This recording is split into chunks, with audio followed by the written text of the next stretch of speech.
A lot of times, many people in the farming communities still doubt that there is a market for local chicken products. On the other hand, you have so many people who are still in business and they're selling these products constantly. It leaves us to wonder what's really going on. But what's going on is that when it comes to chicken products, there's someone out there who knows where the market is. They have information about the market. And therefore, if they hear of anyone who is selling those local chicken products, they just get on their heels to go and buy those products. And funny still is the fact that actually, even these guys who are selling these products, they will never tell you who buys from them. And even when you ask me right now that Fridaus, where can I sell my chicken products? I honestly don't know. But one thing I'm sure of is that if you have what you're selling, someone out there is going to buy from you. What am I arriving at is that there's a certain group of people in the chicken value chain who constantly have information over the others. I remember when I was young, growing up, my father was a chicken businessman. What are they called? Musubuzi, ali musubuzi wa nkoko. He used to trade in chickens. He was not a poultry farmer, but he was a chicken businessman. Let's call him a middleman. He constantly had information on who wanted the chicken and who was willing to sell. Every time someone knocked on our door that they wanted to buy chicken, my father knew who had the chicken to sell. And I remember even at certain point when he used to bring some of those chickens at home, of course they were for sale. We never used to even make attempts to sell them. Even my mother, I remember she could tell us that don't sell any of those chickens, you wait for your father to come because he's the one who understands this entire trade, this entire business. It really occurs to me that my father had the information that other people didn't have, especially the producers of these chickens. Because I remember sometimes he could tell us that, can you imagine, I bought this chicken at, let's say, 10,000 Uganda shillings, and I'm going to sell it at 20,000 Uganda shillings. That means he was making a profit of a full 10,000. That was a lot of profit, considering that the farm actually was selling, or the producer was selling it at 10,000.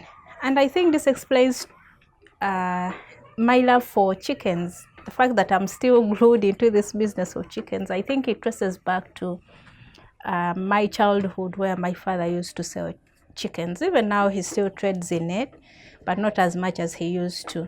And I think he was making of pretty much cash that could sustain his family. So this brings me to my gist of discussion today in this video. The fact that there is this concept in economics, they call it information asymmetry. This is a scenario where one party has more information about, in this case, about the whole trade of chicken selling and buying more than the other party, in this case, the farmer. I don't know if you have realized that the people who buy chickens from the farmers, they actually have more, and they have more information about how this entire business operates more than even the farmers themselves. I don't know if you have realized that. They fully understand the market trends, the aspects of market, the prices. They are in constant knowledge of the business, and those are the middlemen. I'll give you an example of what really happens, what really goes down the road. For example, the broiler farmers. I know if you're watching this video, you might find it relatable. Someone comes to your farm, we're all aware that when you're raising broiler chickens, most people target to sell at, let's say, 4 weeks or 5 weeks. That's about 1.5 kgs to 1.8 to 2 kgs live birds. So someone comes to your chicken house, they'll look at your birds, No. They'll tell you a particular price. Let's say 10,000, 11,000, depending on the market, because the farmer doesn't actually decide the market. I know I'm pretty much aware that you all know that. So this person gets these birds, buys from you, and then goes back to his place or wherever he will have rented to, and then fattens these birds. After a few weeks, he will come back to the market and sells these birds at a crazy price.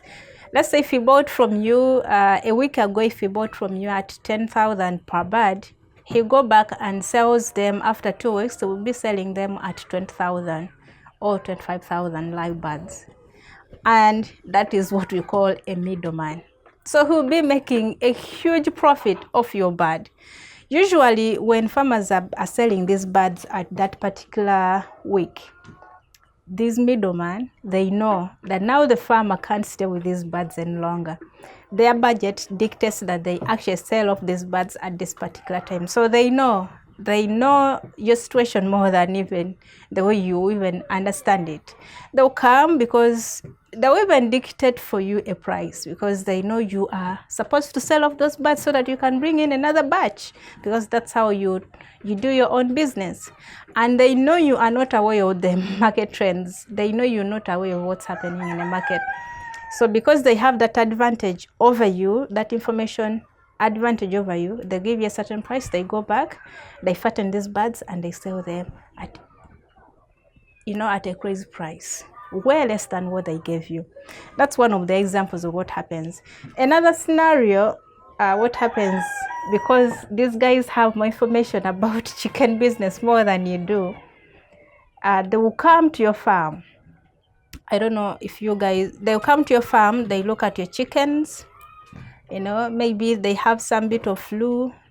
They pretty understand the problem of your chickens. They will start gaslighting you. They start playing mind tricks on you. They'll be like, but madam, you didn't give your chickens food. The chickens are too tiny. Their breasts are so, they are not that big enough. Look at their chest. And in broilers we sell the chest. People buy the chest. They'll play all the psychological tricks on you, and they'll put you in this position where you start thinking that maybe no one is actually not going to buy from you.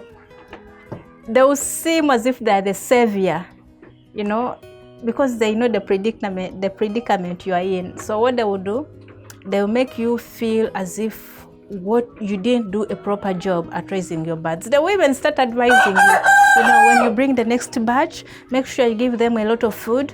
You're not supposed to leave the feeders empty. They'll play all kinds of psychological tricks on you, and what that conversation will end in will be the fact that you give away your chickens at a takeout price to them, and that's it. They will be in business. Once you give away your birds at a takeout price, that means you are actually giving business to the middleman, instead of you standing your ground, dictating your own price. They don't give you that privilege for you to understand that. So understanding how the market works